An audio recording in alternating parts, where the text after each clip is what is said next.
So a lot of you guys have been asking me how the orcs could have found enough food to possibly sustain themselves in Middle-earth, so I thought I'd talk about it. Tolkien actually addressed this, and the answer is grimmer than you'd think.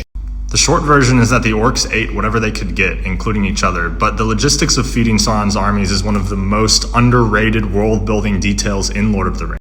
So Mordor is not actually all volcanic wasteland. The southern part around the Sea of Nirnen is actually fertile farmland.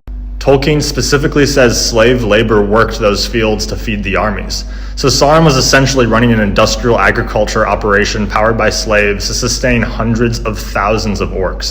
The guy had a pretty messed up supply chain. For the orcs themselves, their diet was mostly meat, where it was often unidentified, sometimes human or other orcs like cockroaches when desperate.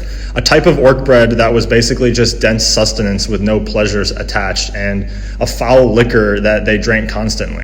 When Merry and Pippin were captured by Ugluk's Uruk-hai, they were basically given orc bread and burning liquid that actually gave them energy to keep running. Ugly fuel, but it worked. It was probably other orcs.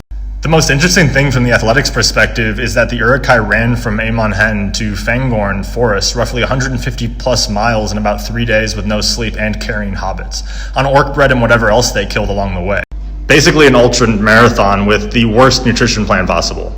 Meanwhile, Aragorn, Legolas, and Gimli chased them for the same distance, and they were just running on frickin' Lemdas bread and willpower.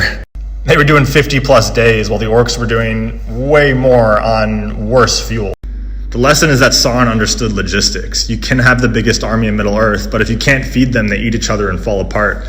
It's the same energy as trying to train for 15 hours a week on coffee and vibes. The base and the nutrition has to be there if you want to sustainably take over a fantasy land called Middle-earth.